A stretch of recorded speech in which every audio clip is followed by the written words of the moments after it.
Well, to be 100% honest, I feel like I'm about to piss off a lot of Nolan fanboys.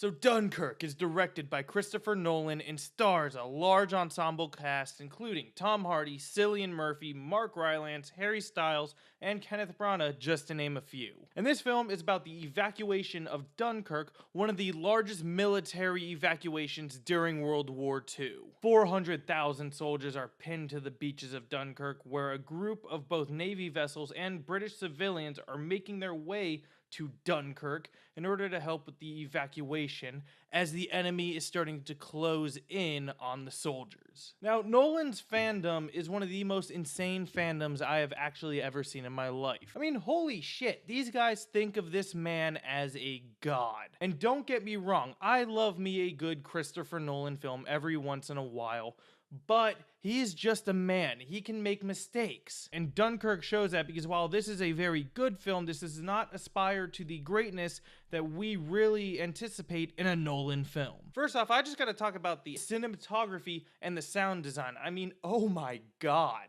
The way that Hoyt van Hoytema, the cinematographer for this film, shot the movie, it really makes you feel like you are part of the evacuation. And a lot of that also has to do with the sound design.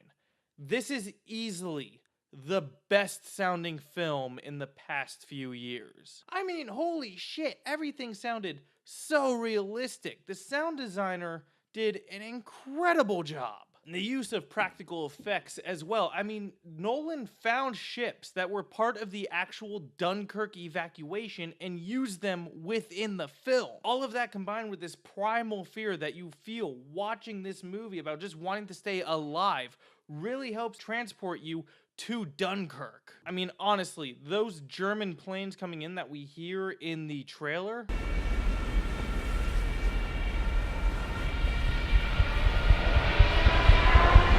yeah, that sound. That is one of the most terrifying sounds I've ever heard in my life. And I'm really glad that they decided to keep this film PG-13. Look, the direction Nolan decided to go with the film, which we'll talk about in a minute, but the way Nolan wanted to go with this film, if it was a rated R film, it would have just felt very gratuitous when it came to violence and gore. So I'm very happy they kept it PG-13, but were able to keep the intensity of other war films. And all of this also leads up to it being one of the most realistic war films I've ever seen.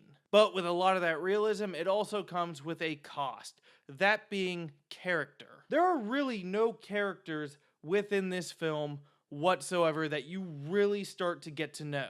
I mean, yeah, Mark Rylance's character does have a little bit of backstory within this movie, but it's not much. And all the other characters you're really just following as they try to stay alive during this evacuation. You don't really get to know them, there's not really any character development with them, some of them are kind of douchebags. This movie is about the event.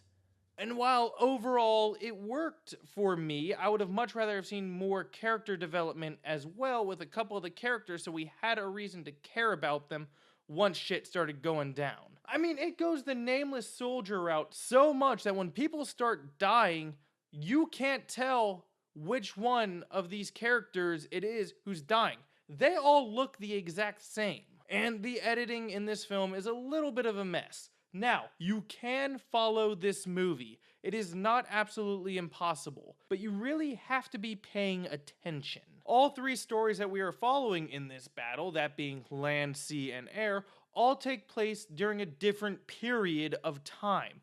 So one of them might take a week, one of them might be just a single hour. So you see different events happen, but you'll see one event happen at the beginning of the movie and then you won't see it again for an hour. Unless you're really paying attention, that will really start to confuse you. Again, you can follow this film, but you really need to pay attention.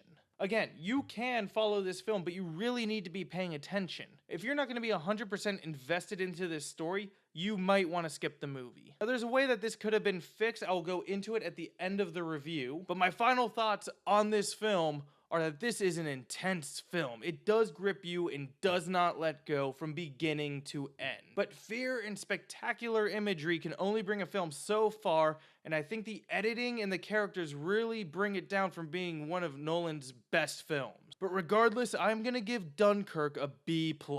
Now, I said that I had a way that could have fixed a lot of these problems, and I think that would have been fixed if this were like an HBO miniseries. Yeah, you have an hour-long section dedicated to everything going on in the air, an hour-long section dedicated to everything in the sea, an hour-long section dedicated to everything going on land, and then a fourth part that brings all of that together in the final hours of Dunkirk. That way you could have gotten to know all the characters of the film a little bit better, as well as had far better editing. It could have been better as a movie, but we'll never know. Anyway, guys, thank you so much for joining me for this review. If you guys like this, you could like, subscribe, and share, and I will see you guys next time.